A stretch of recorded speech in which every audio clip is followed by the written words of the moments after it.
कैसा है ये परफ्यूम, बात करते हैं इस इंट्रो के बाद। नमस्कार दोस्तों, आपका स्वागत है परफ्यूम ज्ञान में। मेरा नाम है हरकत। आज हम वाइल्ड स्टोन के कोड सीरीज के टेरा परफ्यूम के बारे में बात करेंगे। खुशबू, परफॉर्मेंस, क्या ये किसी परफ्यूम का क्लोन है और इसके दाम के हिसाब से इसको खरीदना एक सही ऑप्शन होगा कि नहीं, हर चीज़ों के बारे में डिस्कस करेंगे। वैसे अगर पहली बार आप ये वीडियो देख रहे हैं परफ्यूम ज्ञान का, आपको काम का लगे, वीडियो देखने के बाद ऐसा ना लगे कि आपका वक्त ज़ाया हुआ है, तो आप कंसिडर कर सकते हैं सब्सक्राइब करना, लाइक कर देंगे इस वीडियो को, तो यूट्यूब थोड़ा इस काम को और लोगों तक पहुँचाएगा, ये कम्युनिटी और बड़ी बनेगी, मुझे भी मोटिवेशन मिलेगी।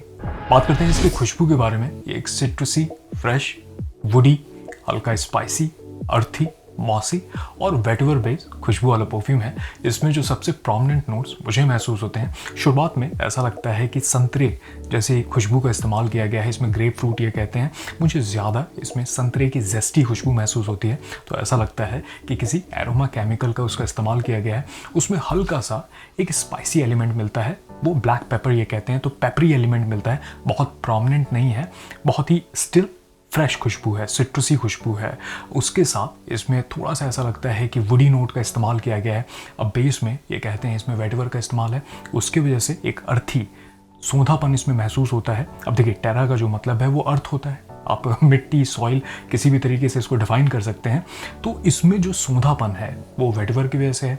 ओक मॉस ये बेस में कहते तो हैं, मॉसी थोड़ा खुशबू है, लेकिन मैं ये कहना चाहता हूँ कि ओक मॉस पहली बात तो काफ़ी महंगा नोट है, और यहाँ पे मुझे लगता है कि किसी सब्स्टिट्यूट का इस्तेमाल किया गया है, एरोमा केमिकल का ही, लेकिन अच्छे तरीके से ब्लेंड किया गया है। बहुत नकली खुशबू नहीं लगती है। इसके बेस में ऐसा लगता है किसी स्टैंडर्ड वुडी नोट का इस्तेमाल है, क्योंकि बहुत साफ साफ पता नहीं चलती है सीडर वुड है, गायक वुड है, एक जेनेरिक सी खुशबू लगती है वुडी नोट। उसके साथ ऐसा लगता है आईएसओ ई सुपर। कभी भी जब क्लीन ट्रांसपेरेंट मस्क का इस्तेमाल करना होता है, फंक्शनल मस्क, तो इस एरोमा केमिकल का इस्तेमाल होता है, उसकी वजह से क्लीन खुशबू मिलती है। अब देखिए, इसमें जो सूंधापन है, अर्थी एलिमेंट है, वो वेटिवर की वजह से है, और इसमें हल्का सा जो ओक मॉस कहते हैं, तो ऐसा लगता है किसी सब्स्टिट्यूट का इस्तेमाल है, उसके वजह से थोड़ा मॉसी खुशबू भी लगती है। पर्सनली मुझे लगता है इन्होंने वैसे डिफाइन नहीं किया है कि इसमें किसी भी फ्लोरल नोट का इस्तेमाल है, लेकिन मिड में लगता है किसी हल्के से फ्लोरल नोट का इस्तेमाल है। ऐसा लगता है जेरेनियम जैसे किसी जेनेरिक एरोमा केमिकल का इस्तेमाल है, उसके वजह से हल्का सा मुझे गुलाब वाली खुशबू महसूस होती है, लेकिन बहुत माइन्यूट है। अब देखिए, ऐसा भी हो सकता है कि मुझे गलतफहमी में हो रही हो कि जिस तरीके से वेटिवर और जो ओक मॉस ये कह रहे हैं और जो वुडी नोट का ब्लेंड है वो थोड़ा सा फ्लोरल एलिमेंट क्रिएट करता हो, तो ऐसा हो सकता है, लेकिन शुरुआत में ये काफ़ी सिट्रसी है। अब देखिए, जब इसकी बात हो रही है तो इसके सूत्रधार ये जो टेरा द हेर्मेस है, ये इसका डायरेक्ट क्लोन लगता है मुझे। इसमें जिस तरीके से सिट्रसी संतरे वाली खुशबू है, वेटिवर का इस्तेमाल है, इसमें थोड़ा सा ऐसा बेस में लगता है वुडी नोट, इसमें सीडर वुड और पचूली का बहुत अच्छा इस्तेमाल है। कभी भी जब पचूली जैसे नोट का इस्तेमाल होता है और सीडर वुड, मुझे ऐसा लगता है कि क्लोन बनाने वाली जो कंपनीज होती हैं वो वहाँ पे ब्लेंडिंग के चक्रव्यूह में फंस जाती हैं, वहाँ पे उनको तकलीफ होती है। क्योंकि इसमें भी जब मैं टेरा इस्तेमाल कर रहा हूँ, सिट्रसी नोट को बहुत अच्छे तरीके से इन्होंने रेप्लिकेट किया है। इवन जो बेस में मॉसी वेटिवर की खुशबू है उसको भी अच्छे से कॉपी किया है, लेकिन इसमें जिस तरीके से पचूली वाली थोड़ी सी हर्बेशियस एक अर्थी एलिमेंट है जो इसमें मिलता है, मुझे लगता है ये थोड़ा सा लैक करता है। ये मैच्योर खुशबू लगती है। क्वालिटी के हिसाब से मैं कहूँगा कि जो टेरा है वो सिमिलर कैटेगरी में है। अगर इसको आप लगाएंगे तो बेशक कोई भी ये कहेगा कि आपने इसका क्लोन लगाया है, इसके जैसा कुछ लगाया है, या फिर किसी को ऐसा भी लग सकता है कि आपने इसी को लगाया है। हवा में जिस तरीके से इसकी खुशबू घुलती है, लेकिन साइड बाय साइड अगर आप इसको कंपेयर करेंगे तो आपको ऐसा एहसास होगा कि ये जिस तरीके से शुरुआत में सिट्रसी है, ये ज़्यादा फ्रेश है टेरा।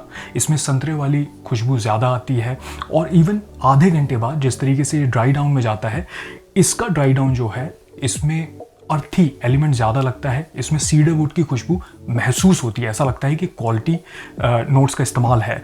अब जैसे इसकी बात हो रही है तो मैं चाहूँगा कि इसका कंपैरिजन जल्दी से इसके साथ भी कर दूँ, रसासी फतान जो है, क्योंकि लोग कहते हैं कि ये इसका क्लोन है। मेरा ये मानना है कि ये परसेंटेज और परसेंटाइल वाला फ़र्क है। ये इंस्पायर्ड है, लेकिन इसमें ग्रीन नोट मुझे ज़्यादा महसूस होता है। हर्बेशियस वैसे इसका मैंने पूरा रिव्यू बनाया है, तो आप देख सकते हैं समझने के लिए, लेकिन सिमिलर कैटेगरी में है। ये डायरेक्ट क्लोन मुझे नहीं लगता, फ़र्क है, सटल डिफरेंसेस हैं। ये भी काफ़ी अच्छे तरीके से बनाया गया है। अगर टेरा और इसके बारे में बात करूं तो ये जो है इसमें संतरे वाली खुशबू लगती है, लेकिन इसमें मुझे लेमन, लाइम, थोड़ी वैसी फ्रेश खुशबू लगती है। और इसमें ग्रीन नोट ज़्यादा है, और इसमें बेस में भी जिस तरीके से वेटिवर का इस्तेमाल है, इसमें अक्वाटिक एलिमेंट भी लगता है, शार्प लगती है इसकी खुशबू। इसकी भी है, लेकिन संतरे वाली फ्रेश खुशबू है। तो अगर आप टेरा द हर्मेस के सही क्लोन की तरह कुछ चाहते हैं तो टेरा को कंसिडर कर सकते हैं। और अगर कुछ ब्राइटर, शार्पर, फ्रेश नोट की तरफ कुछ चाहते हैं और थोड़ा ग्रीन एलिमेंट के साथ, तो फतान बेहतर ऑप्शन होगा। तो इसके अगर मुझे ड्राई डाउन को आपको समझाना हो, ओपनिंग में संतरे वाली खुशबू लगती है, सिट्रसी है, शार्प है, हल्का सा सिंथेटिक स्पिरिट वाला भी मुश्किल से कुछ सेकंड तक महसूस होता है, लेकिन वो तुरंत फेड हो जाता है। उसके बाद संतरे वाली खुशबू आपको महसूस होगी। उसमें वेटिवर का जो हमने सौंधापन बात की वो महसूस होता है। हल्का सा पेपर, ब्लैक पेपर ये कहते हैं, उसका पेपरी एलिमेंट है और स्पाइसी एलिमेंट उसकी वजह से मिलता है। लेकिन मुश्किल से 20 मिनट और आधे घंटे के बाद ये अपने ड्राई डाउन में जाने लगता है, तो जो मस्की एलिमेंट है प्रोमिनेंट होता है, थोड़ा मॉसी हो जाता है, और जो बेस में वुडी नोट का इस्तेमाल है वो महसूस होने लगता है। ओवरऑल मुझे लगता है अच्छे तरीके से इसको ब्लेंड किया गया है। बहुत सस्ते, मैं कहूँगा कि एरोमा केमिकल भी नहीं लगता है, ऐसा नहीं लगता है कि बहुत बेसिक इंग्रेडिएंट का इस्तेमाल है। एक मैच्योर सी खुशबू लगती है, अच्छी महंगी खुशबू। अब देखिए, अगर किसी अच्छे डिज़ाइनर क्लोन बना रहे हैं ये यहाँ पे, तो अलग खुशबू है। एक जो सिट्रसी मास प्लीजिंग ब्लू कैटेगरी के जो परफ्यूम आते हैं, लैवेंडर और बर्गमॉन्ट की खुशबू वाले, वैसा नहीं है। वैसे धीरे धीरे मार्केट में ये डीएनए भी कॉमन हो रहा है, लेकिन अगर आपने अभी तक ज़्यादातर मास प्लीजिंग फ्रेश खुशबू वाले परफ्यूम इस्तेमाल किए हैं, तो इसको इस्तेमाल करके देख सकते हैं, आपके लिए कुछ यूनिक साबित हो सकता है। इसके परफॉर्मेंस के बारे में बात करें तो इससे मुझे एवरेज परफॉर्मेंस मिलती है। लगभग 4 से 5 घंटे तक स्किन पे लॉन्जेविटी, कपड़ों पे स्प्रे करता हूँ तो 8-10 घंटे तक इसकी खुशबू लिंगर करती है, और शुरुआत के 1 से 1.5 घंटे तक ये प्रोजेक्ट करता है। देखिए, ऐसा लगता है कि आधे से 1 घंटे तक अगर किसी कमरे में आप एंटर करेंगे तो लोगों को पता चलेगी खुशबू, लेकिन उसके बाद आपसे लिपट करके खुशबू रहती है, थोड़ी स्किन सेंट बन जाती है। तो मैं कहूँगा कि ज़्यादा इसको कपड़ों पे स्प्रे करें। मैं इसके 6 से 7 पूरे स्प्रे करता हूँ, 3-4 कपड़ों पे कर लेता हूँ, 3-4 ही स्किन पे कर लेता हूँ। तो शुरुआत के 1-1.5 घंटे तक ऐसा लगता है कि ये पता चल रहा है। उसके बाद आपका जो सियाज भी ये क्रिएट करता है, जो बबल आप कैरी करेंगे, छोटा सा बबल रहेगा, मूव करते हैं तो लोगों को पता चलता है, लेकिन बहुत ऐसा नहीं है, इन योर फेस नहीं है, माइल्ड सी खुशबू आप कैरी करते हैं। इसके इस्तेमाल के बारे में बात करें तो इसकी खुशबू के हिसाब से मुझे लगता है अगर आप 20+ मेल हैं तो इसको आराम से कैरी कर सकते हैं। मर्दाना खुशबू लगती है, मैस्कुलिन, तो फीमेल के लिए मैं सजेस्ट नहीं करूंगा। मुझे ऐसा लगता है कि गर्मी में लगाने के लिए एक बढ़िया ऑप्शन बन सकता है। अच्छी बात यह है कि अगर आप कुछ यूनिक चाहते हैं, थोड़ा अलग कुछ, जो मास प्लीजिंग ब्लू कैटेगरी वाले जो परफ्यूम आते हैं शावर जेल वाले, उनसे अलग, स्टिल किसी को ऑफेंड ना करे, वैसा ये एक अच्छा ऑप्शन बन सकता है। क्योंकि यूनिकनेस है, सौंधापन है इसमें, जिस तरीके से वेटिवर और आपके सिट्रसी नोट का इस्तेमाल है, इसका डीएनए थोड़ा अलग लगता है, लेकिन ज़्यादातर लोगों को पसंद ही आती है खुशबू, मैच्योर सी खुशबू लगती है। मुझे लगता है कड़क गर्मी के लिए बढ़िया ऑप्शन हो सकता है, डेली इस्तेमाल के लिए, सिग्नेचर स्मेल बनाने के लिए, इवनिंग टाइम में भी लगा सकते हैं, क्योंकि थोड़ा वुडी एलिमेंट जो है वो लोगों को पता चलेगा। लेकिन उस हिसाब से मैं कहूँगा कि परफॉर्मेंस थोड़ी हल्की है, तो समझें इसके बारे में, कपड़ों पर ज़्यादा स्प्रे करें। मुझे लगता है कि खुशबू अच्छी है तो तारीफें भी इससे आपको मिल सकती हैं। तो निष्कर्ष क्या निकलता है? देखिए, इसके दाम के हिसाब से लगभग 500-600 रुपये के प्राइस रेंज में आपको इसका 100 ml मिल सकता है। ये कहते हैं इसका ऑड पार्फुम कॉन्सेंट्रेशन है। मैंने इसका ये छोटा डीकैन खरीदा था 8 ml का। ये और भी इसके जो 2 वेरिएंट्स हैं वो मैंने खरीद लिए थे, पायरो और एक्वा। ये वैसे ऐसे छोटी सी डीकैन में आता है, बहुत ही बेसिक है, और मैं इसके अभी प्राइस देख रहा था तो लगभग 300 रुपये का ये 8 ml था, तो उस हिसाब से तो अच्छा डील नहीं है। मैं कहूँगा कि जो इसका 100 ml है वो बेहतर ऑप्शन है एज पर डील के बारे में अगर हम बात करें। अब वैसे इसके खुशबू, परफॉर्मेंस और जिस तरीके से इसको बनाया गया है, पर्सनली मुझे लगता है कि इस प्राइस रेंज में एक बहुत अच्छी ऑफरिंग है वाइल्ड स्टोन की तरफ से। और अगर इसका कंपैरिजन मैं करूँ जो पायरो और एक्वा है, मुझे ये सबसे बेहतर लगा इन तीनों में। और जिस तरीके से इसकी खुशबू है, एक महंगा डीएनए है, तो आपको गर्मी में लगाने के लिए अगर कुछ चाहिए तो बढ़िया ऑप्शन हो सकता है। वैसे मैं ये कहूँगा कि अगर आपको वेटिवर स्ट्रॉन्ग और थोड़ा एरोमेटिक ग्रीन एलिमेंट के साथ कुछ चाहिए टेरा द हर्मेस के जैसा, तो फतान बेहतर ऑप्शन है, थोड़ा बेहतर परफॉर्म भी करता है। इसका प्रोजेक्शन थोड़ा मुझे लगता है 2 घंटे तक ज़्यादा प्रोमिनेंट महसूस होता है। लेकिन अगर टेरा की बात करूँ तो इस प्राइस रेंज में सच कहूँ तो बहुत ज़्यादा एक्सपेक्टेशन मेरी थी नहीं। परफॉर्मेंस भी देखिए बहुत बुरी नहीं है, थोड़ा ज़्यादा स्प्रे करना पड़ेगा।